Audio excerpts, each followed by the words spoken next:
Okay, I got it.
And we are getting ready to go live.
I've been walking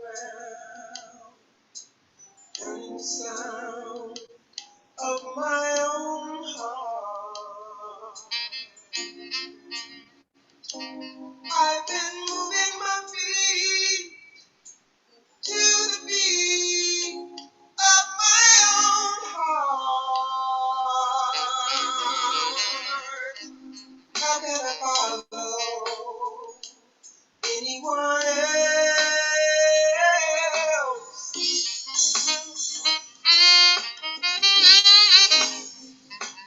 I gotta find it for myself.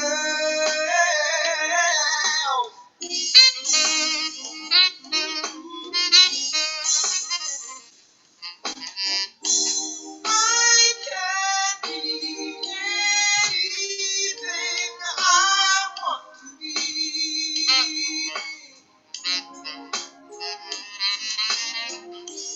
I can do anything that I believe. I'm gonna follow anyone else.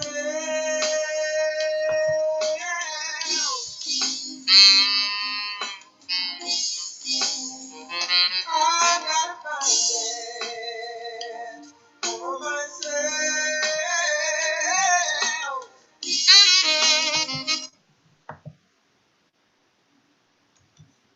Good evening, everyone. Welcome to Rainey Speaks. That song is by one of my favorite people, Miss Mickey Braden, who wrote I Am, and I love that song.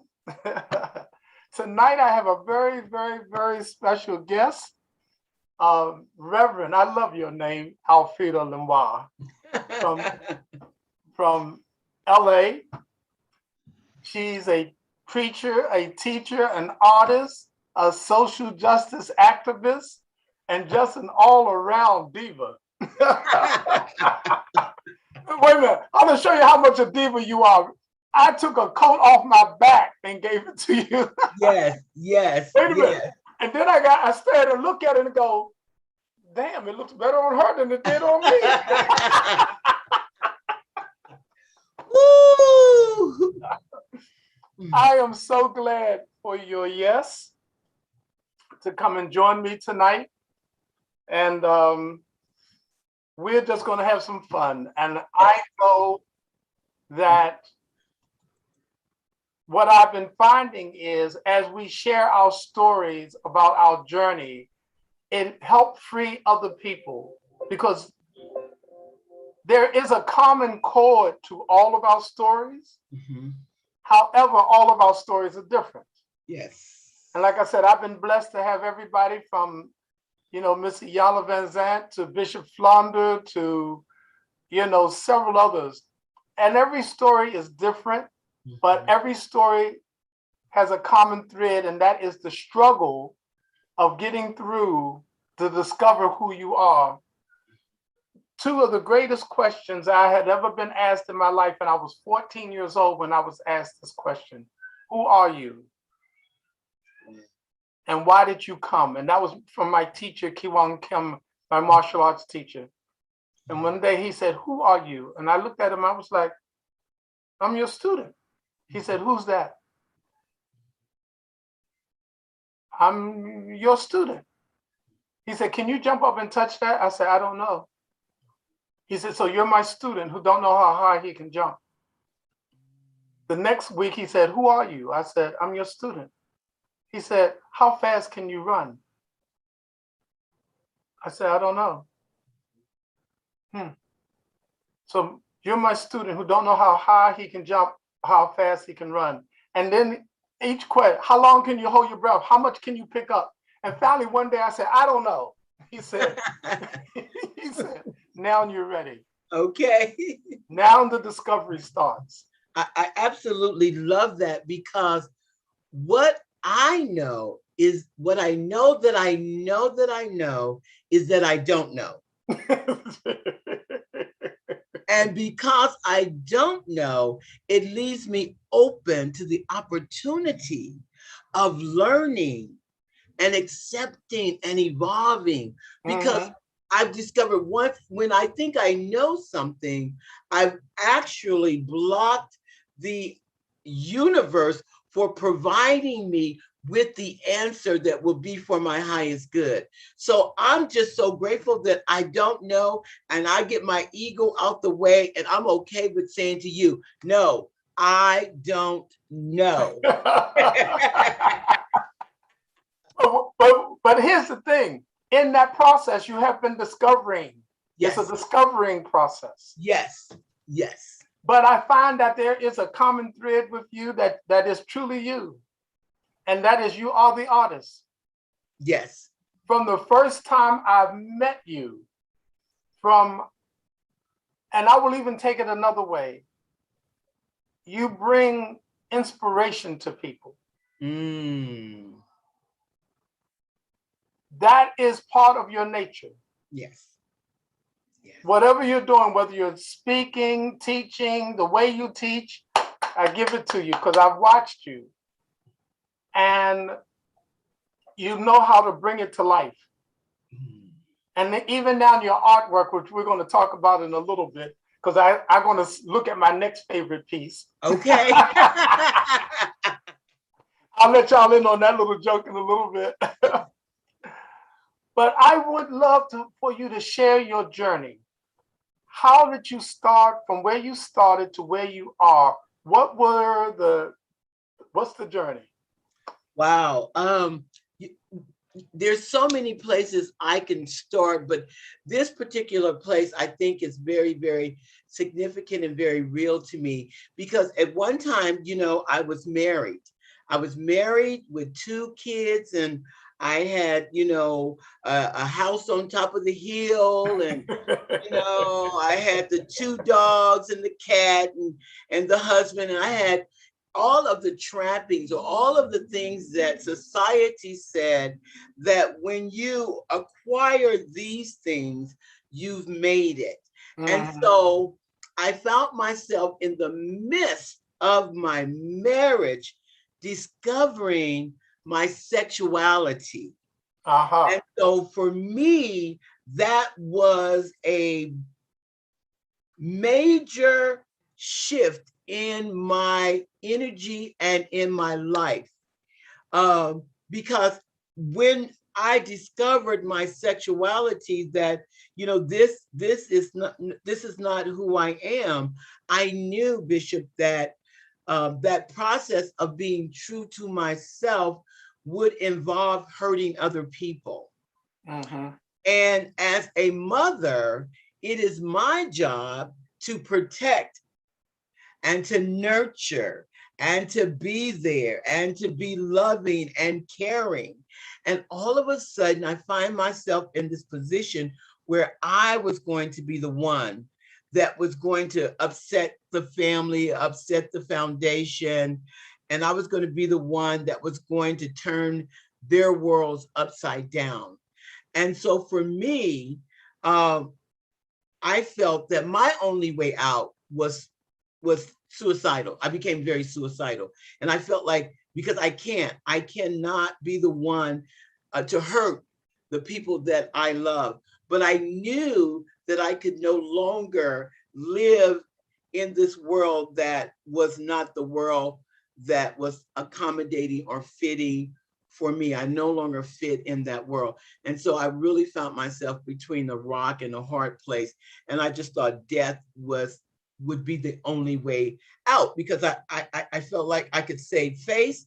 And it's ironic when you think that death, suicide is more okay than to be truthful and to be who you really are. And so that's where I was. And of course, that was a combination of being brought up Pentecostal, and my mother was the national evangelist of the Pentecostal church. So you were going to hell. There was no doubt you're going to hell. With a You are one-way an ticket. abomination, right? Because God did not create you that way. And so instead, I didn't feel that I could be brave enough to face all of that, but more than that, to hurt my children. Mm. And so I attempted suicide. And I remember when I came to myself, I was at the hospital, and I remember my husband coming in saying to me, "What could be that bad? Like what? Because I know that you love your children. I know that you are a great mom. And I just cannot phantom in my mind what could be that bad." And so that was really a very pivotal point in my life where I knew I had to make a decision, I had to make a choice. I was at that crossroad. Uh-huh. That's major. Yes. Okay, Whew. so you got, yes, yes. Yeah, That's yeah, yeah. When I think about it now, I think mhm. about how brave I needed to be and how brave I had to be in order to choose myself. Yes. Because we're not taught to choose ourselves. We're taught to sacrifice. We're taught to be our brother's keepers. We're taught to give and not to give. We're taught not to be centered in yourself because then you're being selfish, and that is not of God. And so it was a very difficult moment in learning how I must choose myself. And so, when that episode was over and I got back home and I got to myself and I said, I'm grateful to the universe, to God for this opportunity again to do it a little bit different. And so Uh-huh. that's when I chose to be true and honor who I really was.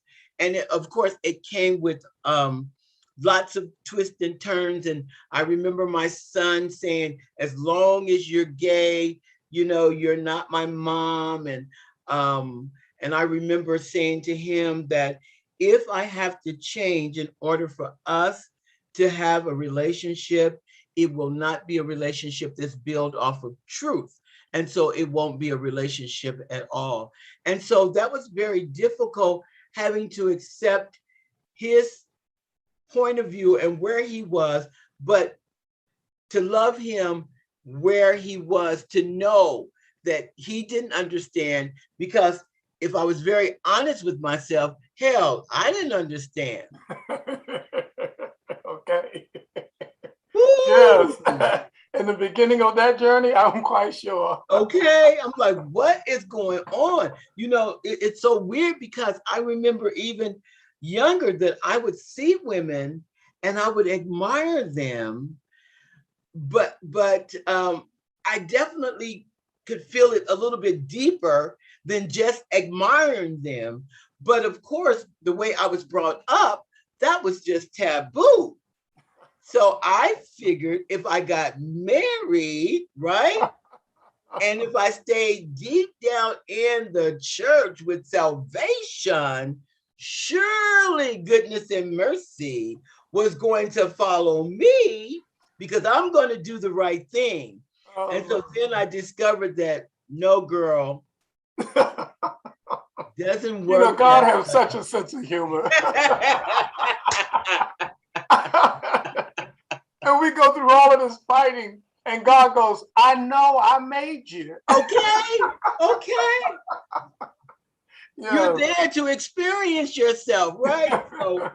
So yeah, so that was the beginning of that journey of being authentically who I am. And it was not a easy journey, because at that time I didn't have a support system. You know, there was no real gay community for, you know, Black lesbian women. I felt, you know, I didn't have anyone to really talk to. And so I just really began to just honor myself and kind of stand on my truth. And then when I began to get exposed to the community, you know, I was like, oh my God, thank you. That there are more people, mothers such as myself, that have had that same journey. But it's so weird though, when you're going through it, you think it's uniquely just you. Yes. You know, and nobody else. Okay, yeah, you might have experienced something, but not like I'm experiencing it. Oh. So that was the beginning of that, of being true to myself, of standing on my truth. Of course, you know, my family, my mom, you know, I remember saying to her that, you know, if you can't accept me for who I am, then, you know, so be it. So it was a very difficult struggle. And, you know, the thing about it was, I didn't want to straddle the fence. And so I said, you know, if I'm going to go to hell, let me go first class. You know, I'm a first class girl. So if I gotta go, I'm gonna go first class. Yes. And but I can remember every incident or every situation that would occur in my life, I would blame it on my sexuality. If I had a car accident, oh my God, Bishop, if I wasn't gay, that guy wouldn't have ran into the back of me, you know. So I was trying to accept my sexuality, but I also was believing that I was being punished for being who I was. And so, you know, anything that occurred, I would always link it back to, if you were not a lesbian. And of course, my mother would reinforce that. Yeah. Mm-hmm. You know, if you were not a lesbian, then those things would not happen to you. So that was my experience for a long time. Mm-hmm. What got you through? Well, you know, what got me through was like really having the courage to to begin the journey of honoring myself and accepting that if this is just who I am, that there's nothing I can really do about that, because I had tried so hard not to be gay. I had tried so hard not to be a lesbian. I had, prayed about it, meditated about it. Like I said, got married, bought into the American dream, whatever that was for people of color. And when I discovered that after all of that, I was still who I was still gay, then that began to give me the courage to say, if this is just who I am, if this is my journey in life, then I'm going to begin to accept it, and I'm going to stand on it the best I can. And I didn't know what that would look like. I didn't know what that would cost me. I knew it had already cost me my relationship with my son at that time, but I knew that not to be true would be very suicidal for me. Mhm. So where are you in the relationship with your daughter, your son, your? Oh my God, there's a couple of things that I know regarding this journey is that number one, we really do teach people how to treat us by what we accept and what we don't accept. And so because I had the courage to accept who I was and to stand on my truth, I really gave them the opportunity to also accept me for who I am. And so of course my son, he became, he was like one of the gang, Yes. we went that route of the gang member, and smiling and who knows what he was doing out there in the community. But when it evolved and when it all came back around, he was able to accept me and love me for who I really am. And my daughter, I was very fortunate with my daughter, but my daughter was raised in a whole different environment, because by the time she kind of got up, by that time I had connected with a community. And so she was able to see that she was not the only child, that their mother was lesbian. And I think that played a major part in her being able to accept me who I am. But she had already kind of, how some kids are kind of born, open and wise. And so that was kind of her journey. And now, my kids, but this is important too, because a lot of times, as gay people, we don't necessarily love who we are. We just accept it. We feel like, well, there's nothing else I can do about it. But it doesn't mean that we love who we are. So not only did I accept my sexuality, but I began to celebrate it. Mm-hmm. Because I celebrate my sexuality, because I love who I am, because when I come back again, I'm going to be a lesbian all over again. The only difference is I'm going to know a little bit earlier, okay? Because I love being a lesbian. And because of that, my children can celebrate me too. My daughter, she's a professor and she teaches sociology. Oh, And your daughter, you know what? See, I keep looking at your daughter as a little girl that I knew. She's not anymore. Not anymore, Bishop. She is 40 years Oh old. my goodness, not the baby. No. The baby is 40 years old and the boy is 48. Wow. Yes. Okay. Don't play. You know good black don't crack. And I did not have them when I was a baby myself. So I was a grown woman, honey. Okay. And so the thing that's so cool about my celebrating my sexuality is that she actually brings me to campus, because she's a heterosexual woman, but she's over the gay clubs on campus, so that because they can't have a club unless they have a professor that's over it. And so she's over the gay clubs, and she brings her mother as an open lesbian to speak about sexuality, acceptance, and being proud of who you are. So it can't get no better than that. Yes, yes, yes. Wait a minute. I'm still getting over the little girl that I knew as your daughter. It's called 40 Professor. years old. Professor. Okay. Yes. Yes. Well, please tell Professor I said hello. I will do just that. I will do just that. That is, I knew that. I mean, it's a powerful story in that journey, and it's a beautiful story. You know, my son, the same thing when I grew up, and when he grew up and he knew I was an openly gay man. And we had a journey one point where his mom decided to put him in this very fundamental African-centered school. Wow.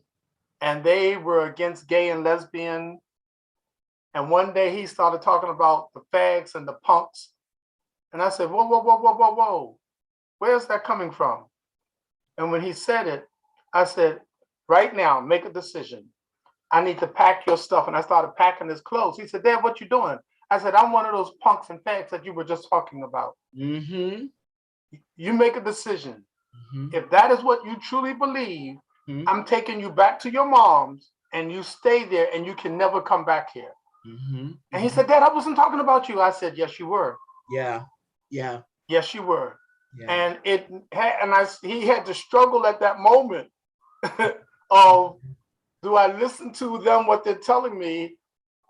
And it was the same story when later on that I realized that Dr. Jeremiah Wright said how he had his conversion experience when he was preaching against gays and lesbians, and his nephew, who he knew, of course, from birth, Yes. said, Uncle Jeremiah, if I'm staying at this church, you need to know who I am. He said, boy, I know who you are. He said, not really.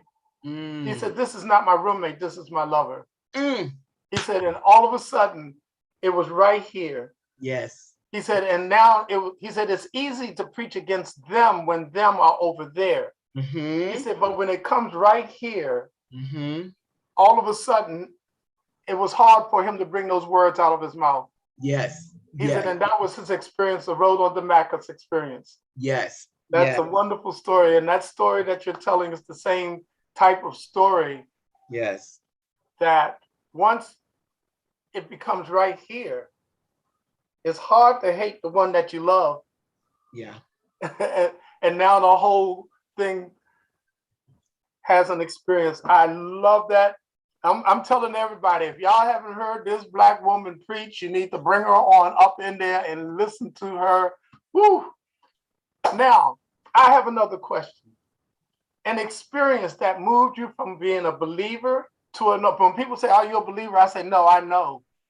Mm-hmm. Believing is taking someone's word. Mm-hmm. Knowing is having the experience for yourself. Mm-hmm. Mm-hmm. And in that journey of yours, what was one experience that moved you from being a believer of God to saying, I know God is real? Ooh, that's a deep one, okay?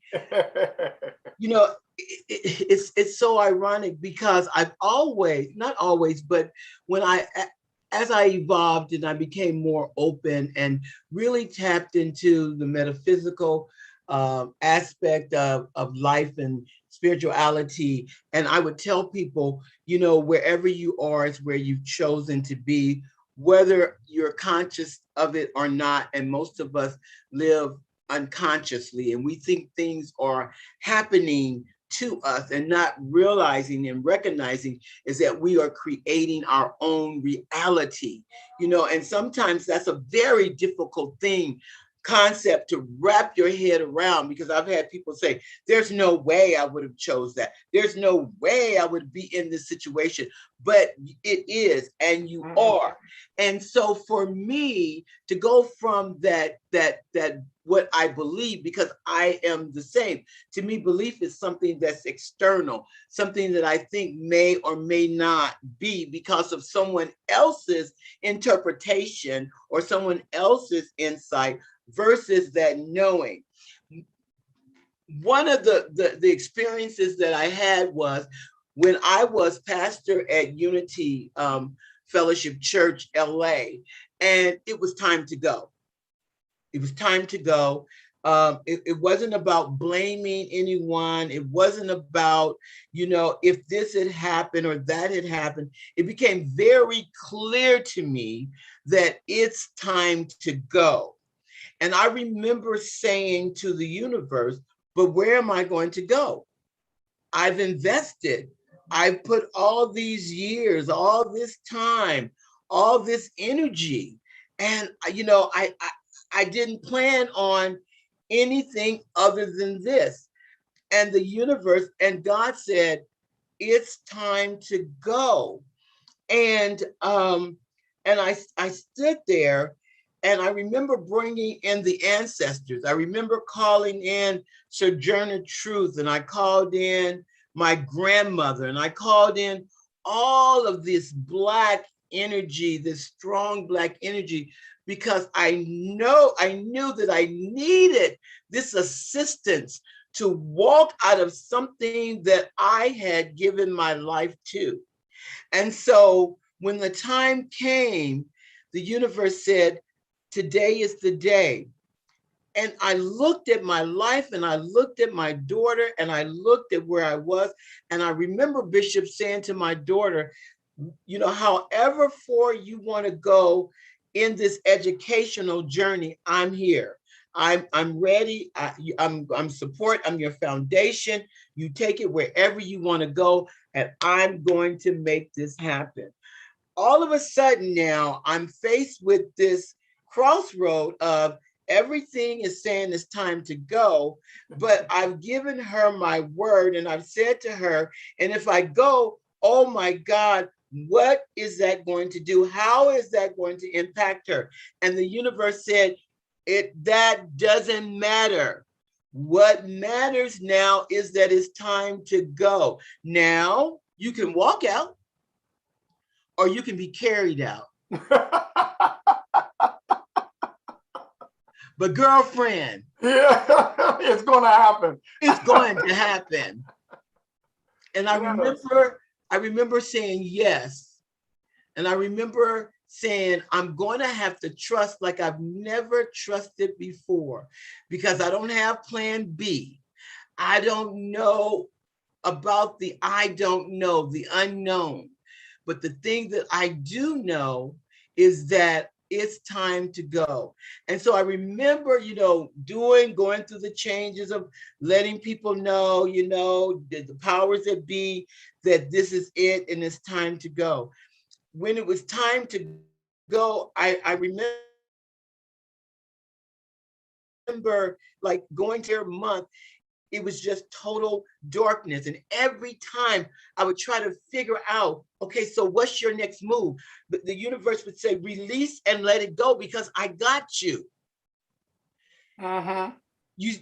I've never trusted like that before. Like, what do you, because I've always had, figured it out, or I always felt like I got plan B, or, and it was like, and this is what it said to me. It says, all you need to do is breathe. Uh-huh. All I want you to do is inhale and exhale, because I got you. And so I would get up and say, well, what about my mortgage? It said, all I need for you to do is breathe, inhale and exhale. What about my child? All you need to do come on is inhale and exhale. I'm making a way out of no way. I'm opening doors you don't even know about. Your name is being called in rooms that you inhale and exhale. And I remember my daughter, I had to go to the dentist. She picked me up, and we were coming from the dentist, and we were on our way to CVS to get my prescription filled. And she got a telephone call from UC Irvine, one of the top colleges in the country, that said to her, we're going to give you a fellowship. You're going to get $1,600 a month stipend. We're going to cover your books, your medical. We're going to cover your room and board. And all I could hear the universe said, I told you, I got you. And that was going from, I believe, Come on. He had me. I believe that the energy was. Okay, you can ready to start something. You can ready to start something. Don't play with me. I believed too. There's a knowing. And because of that experience, every time I find myself at a crossroad in the I don't know. See, I live in the I don't know. Because in the I don't know, it's where I'm open to the possibilities of what the universe has in store for me. In the I don't know. And that became a knowing. That became, no, I didn't taste. I didn't buy the fish because you tasted. I bought the fish because I tasted it and I like it. Okay. And so that's my experience. And Bishop, every time things get crazy, it says, okay. Yes. Do you believe or do you know? Do you know I will carry you through? And it's been just that type of experience. And I've carried it with me from that moment to this present day. Yes, yes, yes. And it takes that kind of, I've discovered it takes that kind of up against the wall. Woo! Where there's nowhere else to go. Nowhere. You know, now you understand when Jesus was in the garden and he said, Father, if it be thy will, you know, but take this cup. Woo. It is that kind of experience. Yes. Yes. That move you to that trusting place. Matter of fact, I'm speaking this weekend at a conference, and it's on meditation and prayer. And one of my points is you have to develop that real personal relationship with God. Just like, how do you trust a person? You spend time with them. You experience them, that when they say, I'll be there, they show up. Now, yes. You know, there's some people they say, I'll be there, and you know, you go, yeah, right. Exactly. I'm going through that now. And then there's that one person, hello, Patty, how are you? That shows up, and if they say, I'm gonna be there, you don't have to question again. No. You know? No. And so I say the same way with God. You have to keep talking to God and having that personal relationship with God. Yes. So that when you hear that voice that says, all I said was breathe. That's it. You know, when I stepped out, I had no idea. Matter of fact, listen, I had given up ministry. I walked out and said, you know what? I can't do this no more. Done. Yes. Let me go get a 9 to 5 and not deal with these crazy people. Done. Listen, I'm gonna tell you how mad I was.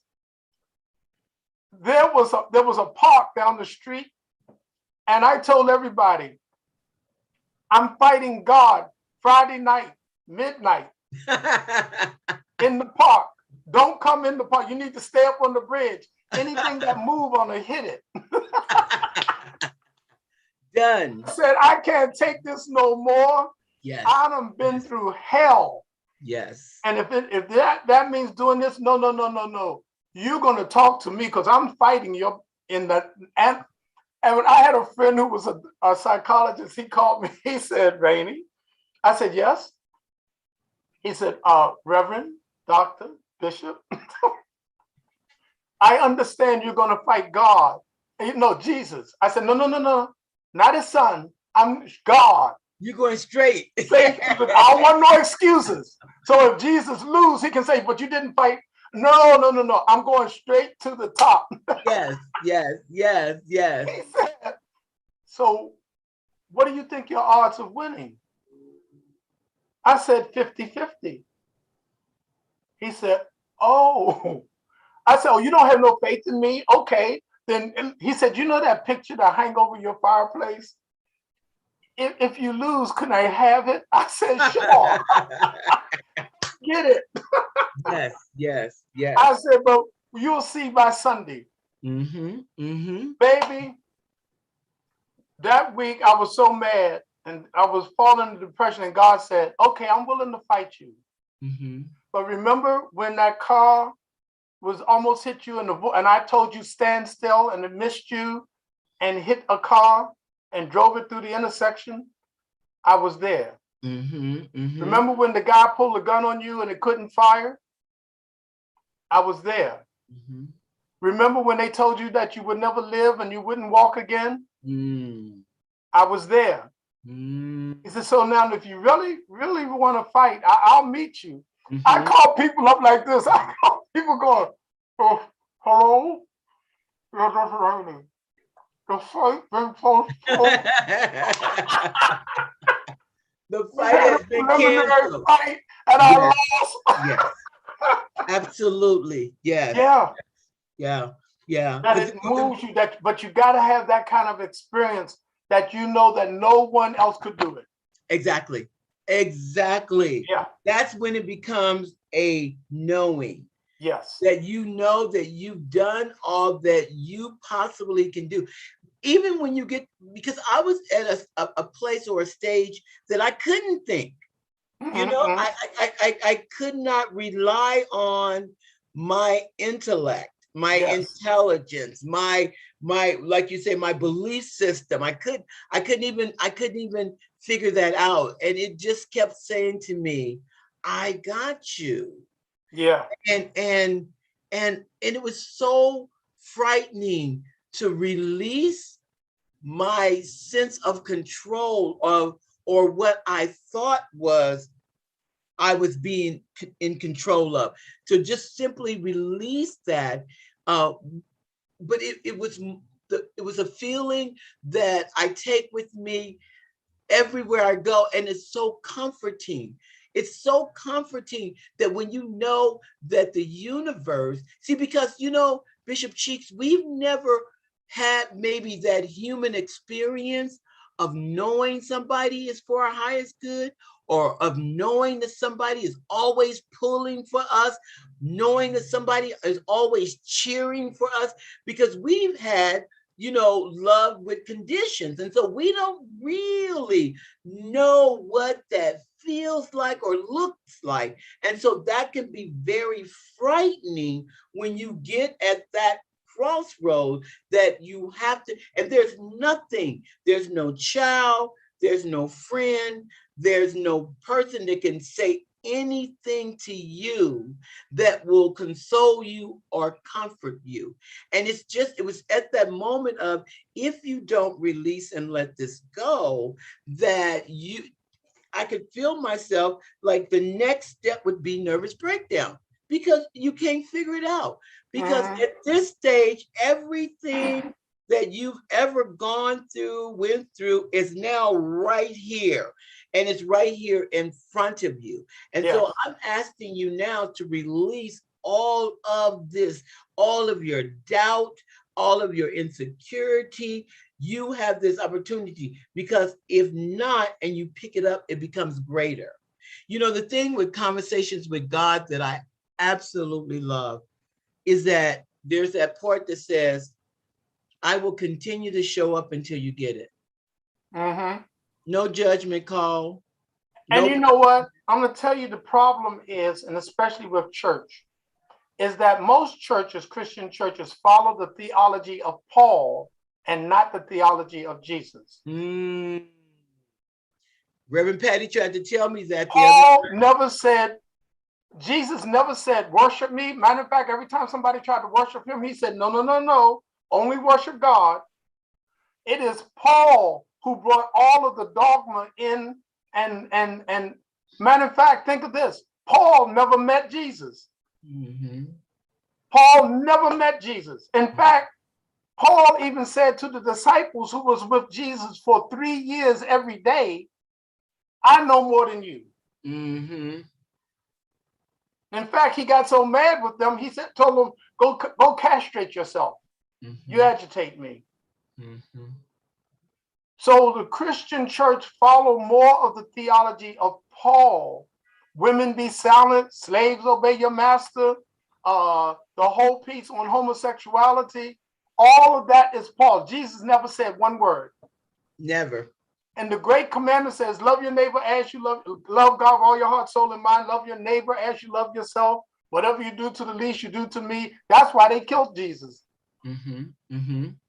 Because he was saying, no, the power is not with the Sadducees. It's in you. Yes. The kingdom of heaven is within you. I think that's why they killed me. No, I'm joking. I got a couple of nails.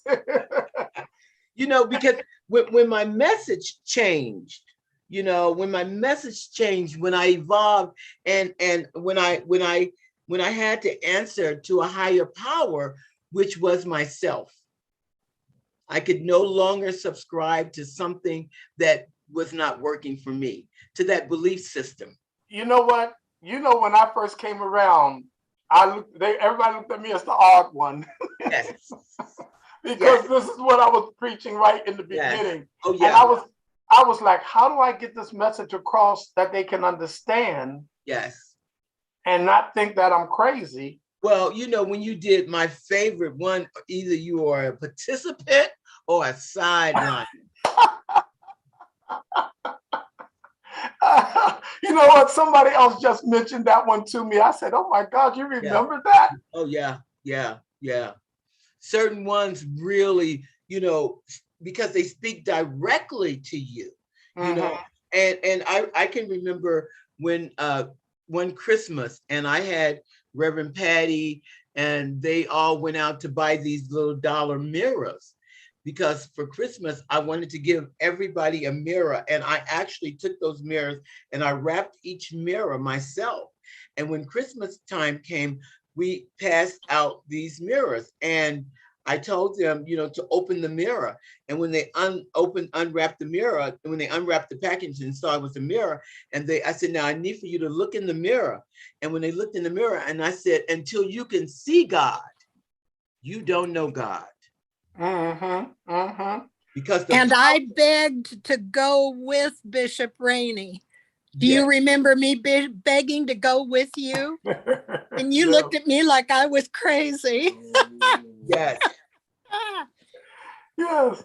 You know what? And that's why at our church, our slogan is, I see the God in you. Yes. And when you join church, our exercise is, I need you to stand in the mirror every day for 7 days and say, I see God. Wow.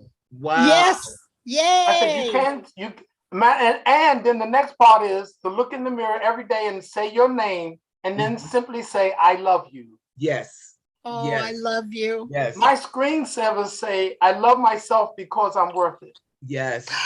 I love it. And so that was the beginning, Bishop, of my demise.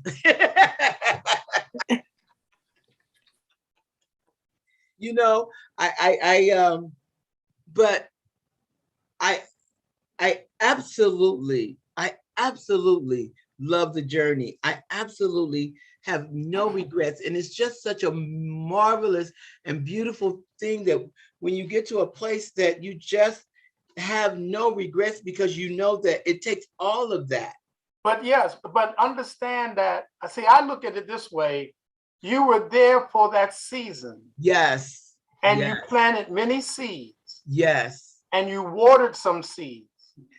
And now you needed to move to new soil. Well, yes, that's it. I had to move to new soil. Yes. Yes. And yes. that's why I'm doing what I do now. Now, yes. before we run out of time, I want to switch subjects on you just a minute. How did you get into painting? Oh my God. Oh my God. Yeah, honey. Woo! Yes. Listen, because I know that I don't know. And because I didn't know, then I opened up this avenue. Because if you had said to me, oh, Frida, you know, when you get 60, 64, you're going to pick up a paintbrush and you're going to start painting. I would have been like, Bishop, you know, I love you, I trust you, but you're crazy.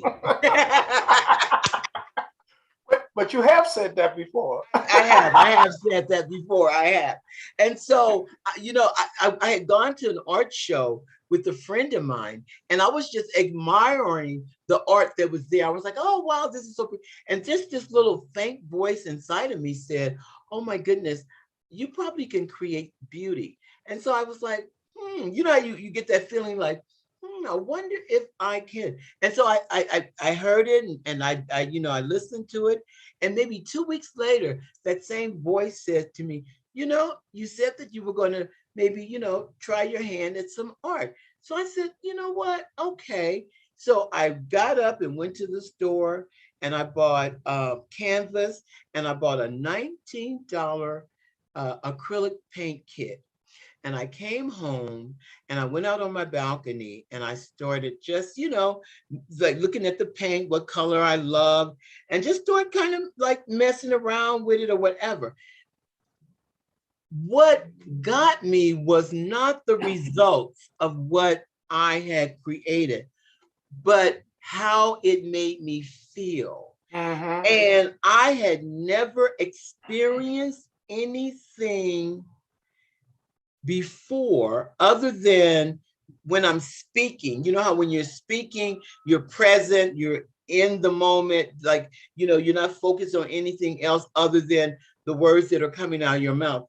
This was the only other thing that I noticed that when I was doing, I transcended into this energy that was God or that is God, because when I'm there, I feel complete.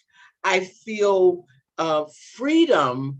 I feel this safe place of being able to bring in everything, all of who I am, whether it's darkness or lightness or joy or peace, whatever I've gone through on the journey comes through me at that moment. Mm-hmm. And that's how it occurred. One of my friends, he's actually an ancestor now. We're about to celebrate his promotion. Melvin Dill, he would say he was a head of the African Heritage Drummers and Dancers. Okay. And one of his sayings, he said, "You don't have a gift. God gave you gifts." Yeah. Yeah. He said, "The problem is most people have never unwrapped their gifts." Yes. Yes. He said, "So you have more than one." He said, "So unwrap them." And I always say, give the story. I said, when imagine dying, you get to heaven and an angel says, you can go anywhere you want. And you say, what's over there? And he said, let's go. What's over there? What's behind that door? The angel said, don't worry about it. What's over there? What's behind that door? You said, but I thought I could go anywhere. The angel says, you could. What's behind that door? The angel says, okay, I'm gonna open it, and opens the door, and there's a room full of gifts, all wrapped up. The angel says, these are all the gifts I was trying to deliver to you when you were on earth, but you never asked for them. Dang. So we know that a few of your gifts are going to, baby, I plan for there to be IOUs in that room. Okay. Yes. Yes, yes, yes. It is. And do you have a piece you can hold up? I do. I have several. Yes. Oh my God. So folks can see exactly what I'm talking about. Okay. Oh my goodness. Okay. Okay.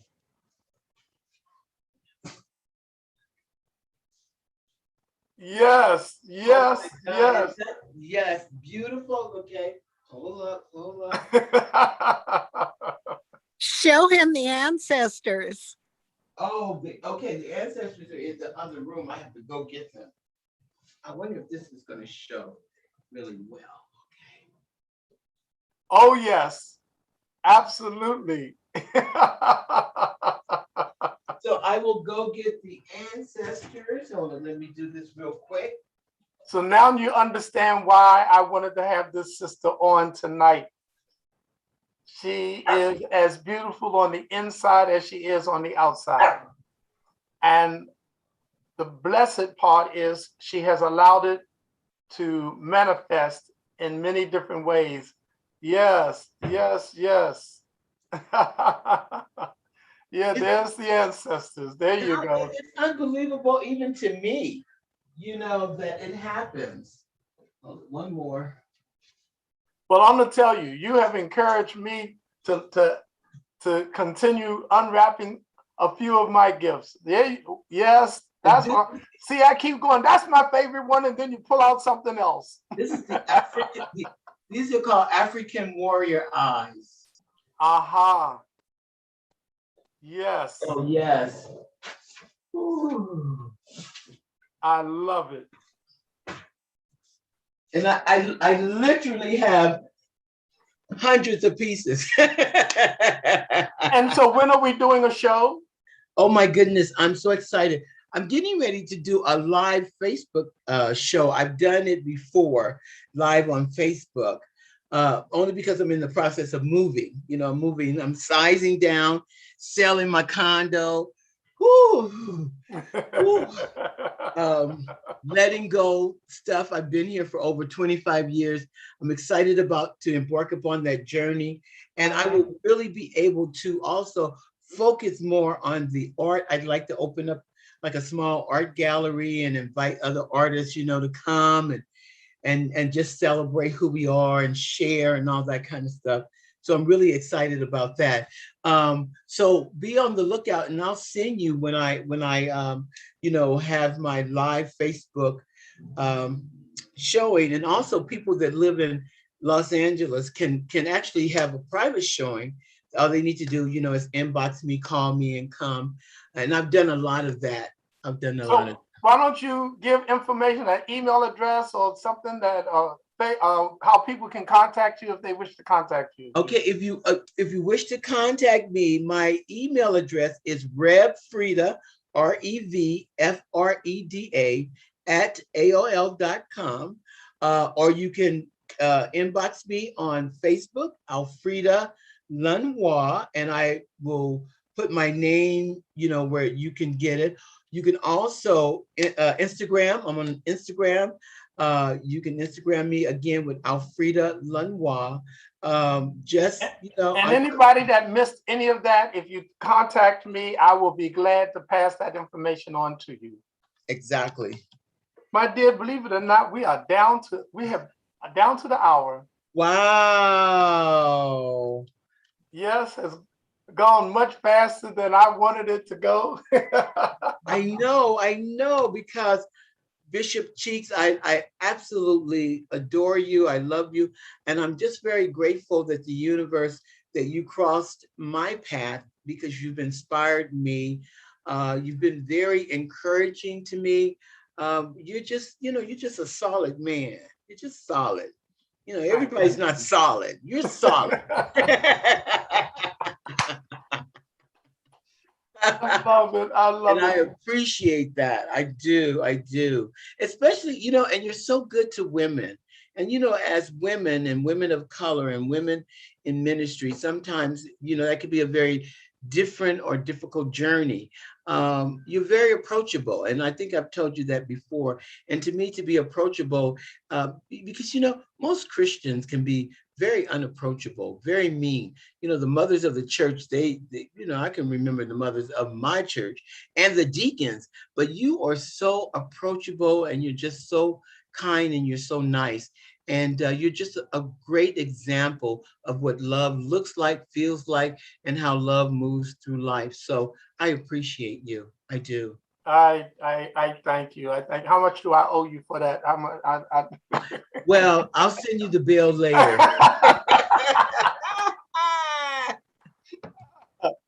Well, listen, this was your first time on with me, but it will not be your last time on with me. I have some things that I'm moving forward with doing. I just became the spiritual director for the National Spiritual Science Center. Wow. So I'll let you know more about that. And okay. Stay tuned. It's teaching metaphysical principles and moving people from beginning all the way to ordination. Oh, I love that. I absolutely love that. I would love to be a part of that. I want to come out there and speak. I want to come. I don't. I know I did your Zoom, but I want to come out there. I'm ready. I didn't take my little shot and getting ready to get my booster. So hey, Yes, we'll work that out. We'll work that out. okay, because I need to see you and hold you. Yes, yes, yes.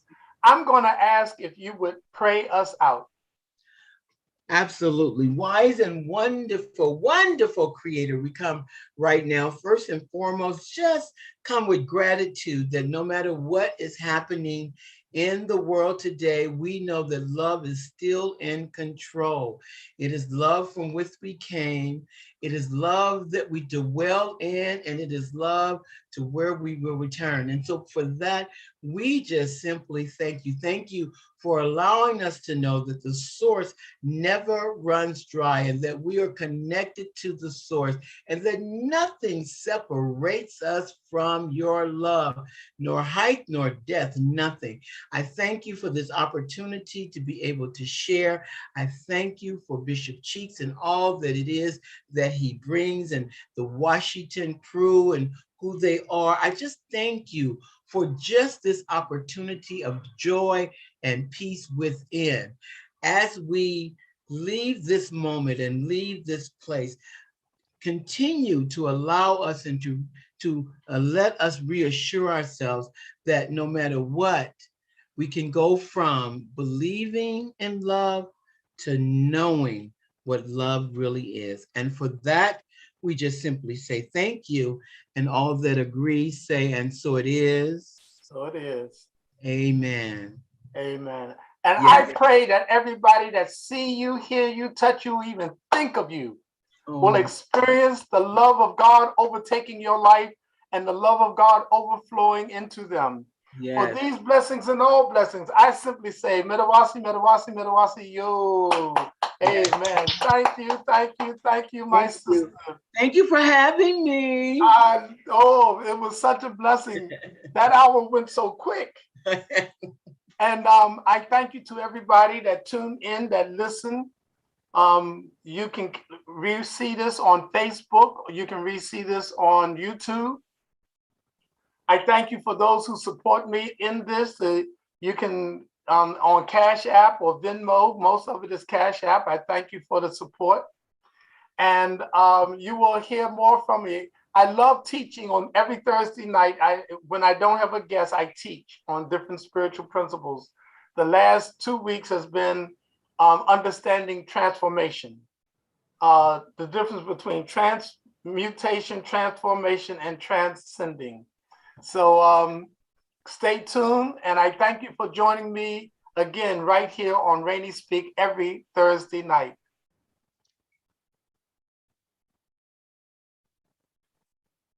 And Reverend Frida, if you stay on for a moment.